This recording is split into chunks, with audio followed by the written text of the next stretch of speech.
Rubyiruko ni twe Rwanda rw'ejo, tuganire twiyubaka twungurana n'ibitekerezo. Ndifuza yuko buri muntu wese uzakurikira iki kiganiro azajya agisangiza mugenzi we, muharanira gukora subscribe kugira ngo twese tujye tugira aho duhuriza ibitekerezo, ari muri komantere mwandika mubaza ibibazo, icyo ushaka gusobanukirwa, byose bizajya bigenda binyuraho. Ushobora no kuba ufite icyo wakungura abandi ukacyandikamo, kubera yuko ibyo wanditse bisomwa n'abantu bose. Mushobora kubyumva muri mu Rwanda, Abanyarwanda baboneka mu bihugu binyuranye hirya no hino ku isi. Ubwo rero hari igihe igitekerezo cyawe cyafasha uri hanze y'u Rwanda kandi uri mu Rwanda.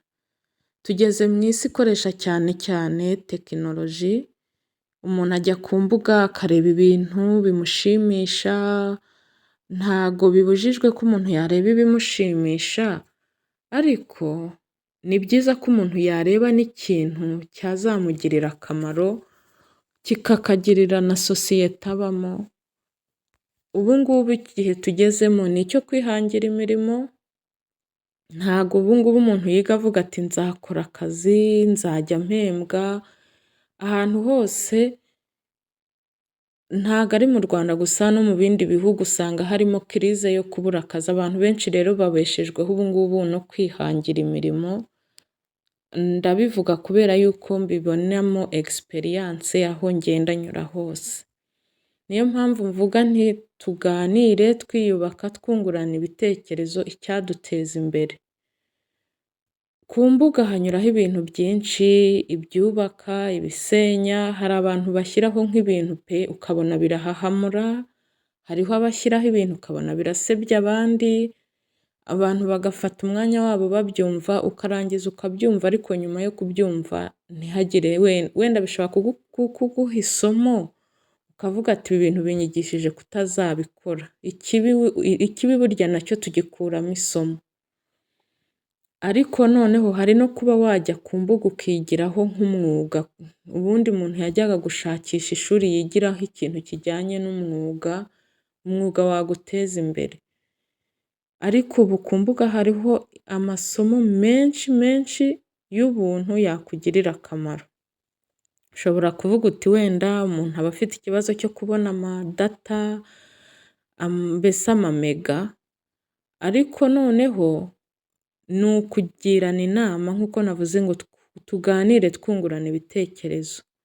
Ushobora nko gufata mega aho kugira ngo uzimare ureba ikintu kigushimisha, filime, mbese bikarangiriraho.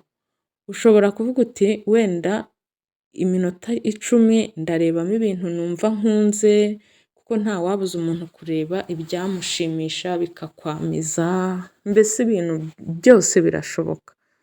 Ariko ukaba wafata n'akanya gato ukareba nk'umwuga wakumva ukunze, ukawuharira nk'iyo minota, uvuga uti nimba mbonye mega reka nigemo ikintu. Ya mafaranga wari buzarihe nko mu ishuri wiga umwuga, ushobora kuyafata ukajya ukurikira nk'inyigisho ku mbuga. Haba hariho amasomo menshi ukazabonamo ikintu cyatuma witeza imbere. Nanjye ibyo mbabwira ndabyibwira. Harimo ibintu byinshi, ndifuza ko nimunkurikira tuzagenda twungurana ibitekerezo. Nawe hari icyo wakwigisha abandi ku bantu bagukurikira, uwandika muri komantere, mbese tugafashanya, tukarebera hamwe ukuntu twakwiyubaka.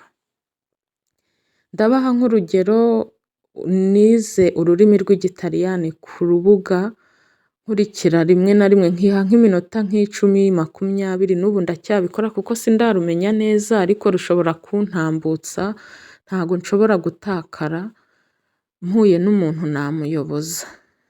Ubwo rero nagira mbaho urugero rw'ibyiza byo kumenya indimi zimwe na zimwe mwazigira kuri YouTube. Ubwo ngubwo nari ndimo nigira kwiga, mpura n'umuntu avuye mu gihugu cy'Ubufaransa. nawe nubwo aba i Burayi ariko ntago azi indimi zose z'i Burayi. Ubwo nyine yahise anyereka telefone ye ati wanyobora ahantu aha n'aha, nanjye sinari mpazi ariko ni uko wenda aderese ziba kuri buri nzu haba hariho aderese, hashobora no kuba uhazi ari hafi yawe ariko bakwereka aderese ukabona ntuhazi.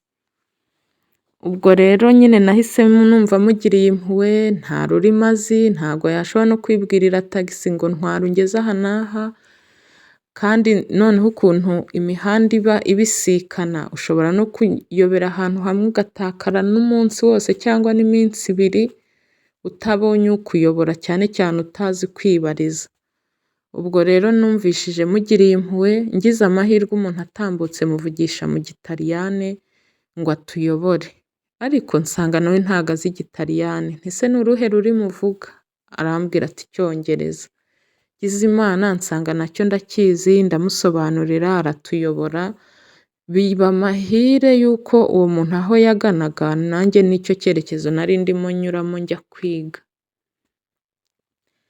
Ubwo rero naranamuherekeje murenzaho mugeze ahantu ku buryo wavuga uti aha hantu nuhagenda ugende urebye imbere utanyuze ku mpande urahita ugera aho ujya.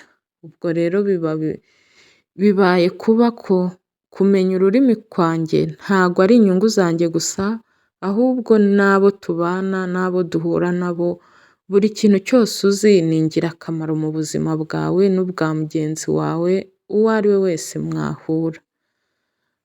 Urwo ni urugero gusa ntanze rw'ururimi, nanjye ubwanjye ku giti cyanjye bwa mbere na mbere ureba Uganda ni hafi n'u Rwanda, ariko iyo ugeze ku mupaka haba hariyo indimi ebyiri, Igiswahili n'Icyongereza. Nahageze ntazi n'Icyongereza, ntazi no gukora interuro mu Cyongereza.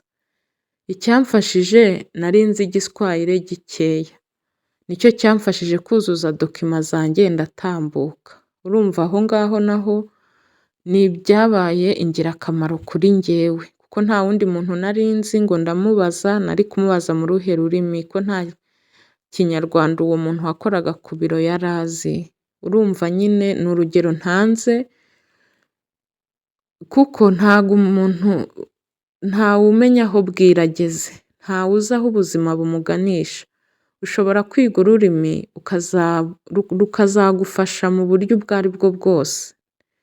Nta kintu na kimwe kiba imburamumaro.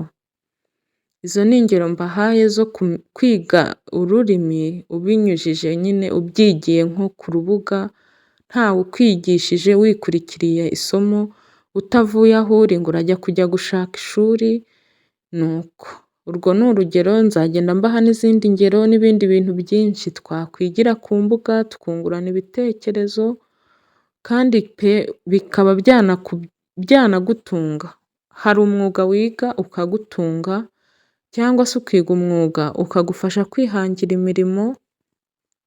Ubwo rero numva iki gitekerezo ujye usangiza n'abandi, twese tujye duhuriraho dusangizanye ibitekerezo, twungurane ubwenge, kuko tugeze mu isi yo kwihangira imirimo kurusha uko uvuga uti nziga, nzakore, nzabeho gutya na gutya.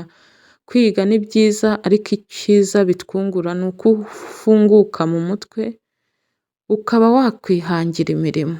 Sawa rero murakoze kuntega amatwi, ndifuza ko munkurikira muri benshi, mukajya mukora subscribe, twese tukajya twungurana ibitekerezo, tureba uko twebwe Rwanda rw'ejo cyangwa si y'ejo, kuko u Rwanda si rwo rwonyine urubyiruko rukeneye kwiteza imbere, isi muri rusange. Kuko kuri ubu ngubu umuntu ntago amenya aho asazira, ntago umenya aho uzatura, isi isigaye yarabaye ntoya, bisigaye bishoboka ko umuntu yajya ahantu aho ariho hose. Rero bisaba ngo umuntu abe afungutse mu mutwe, cyane cyane indimi zidufasha kugira communication n'umuntu uwo ari we wese. Ndabibabwira nk'umuntu ubifitiye experience. Sawa rero murakoze, naho ubutaha.